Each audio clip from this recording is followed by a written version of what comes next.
for today's video guys, ayun, kararating lang namin guys galing simbahan. So ngayon, magrarapido ako ngayon gumawa ng ating mechado. Yun ang aking, papadinner ngayon.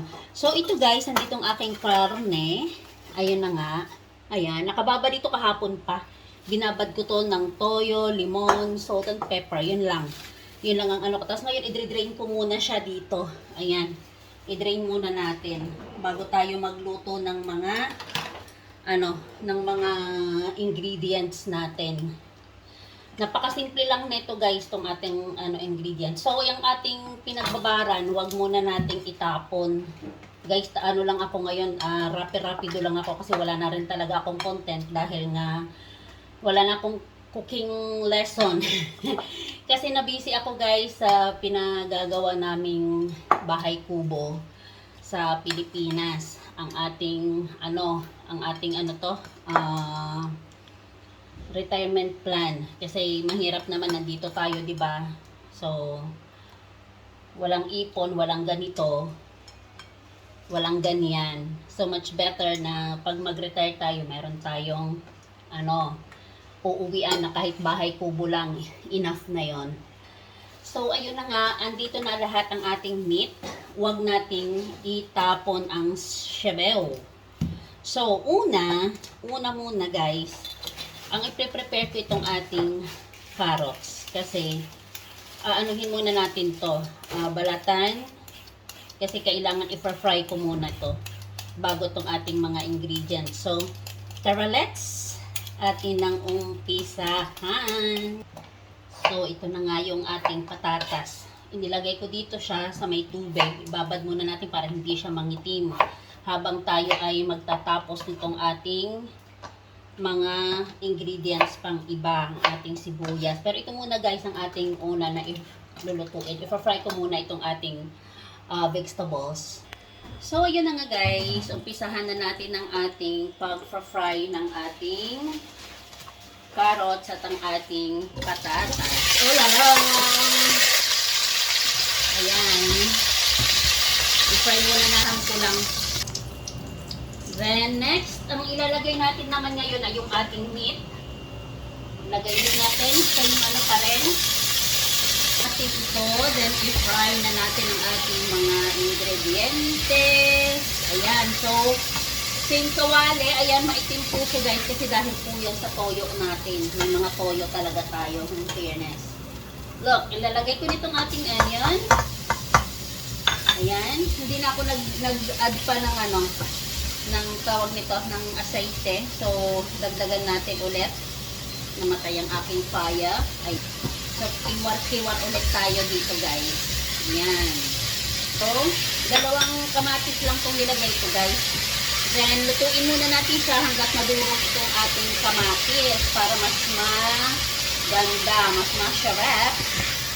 So, next guys, yun na nga ang ating kanina na karne, yung ating mga frenay. Lagay na natin siya dyan. Ayan. Mix ulit natin.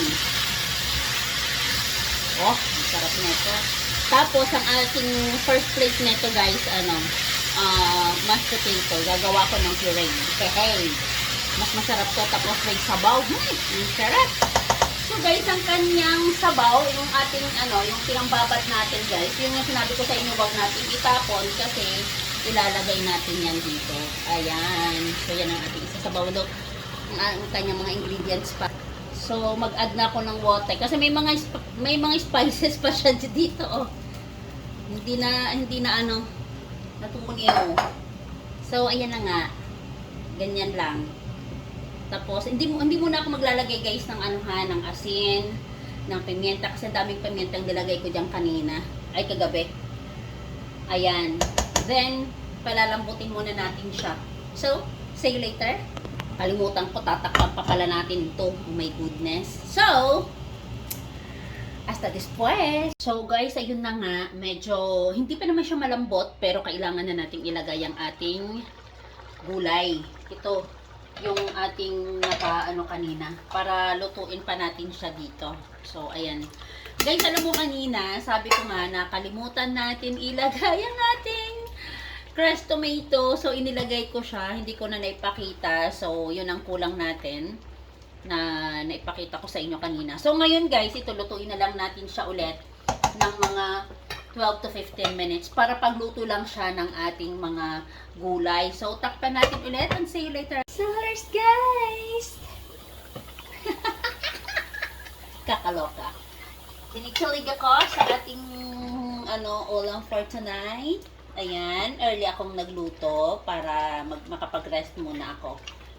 Ayun, then bukas maagang ating mga trabaho. So, that's it na guys! Ayan, got yummy, yummy, yummy, yummy ang ating ewan kong ulam. Basta, so that's it! Thank you for watching, bye! Ayun na nga guys ang ating puree. Ito, ang ating mashed potato, ang ating second plate mamaya, tapos salad. So that's it. Thank you for watching. Bye-bye.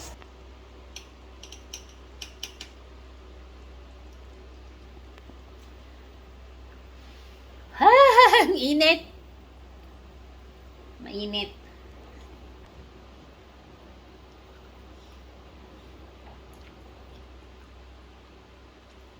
Sarap.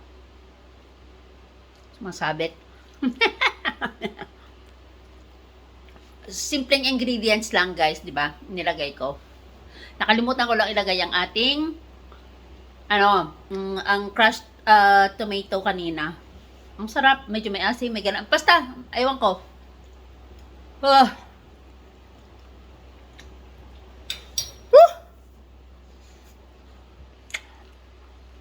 Sarap. May ulam na ako mamaya. Bye-bye!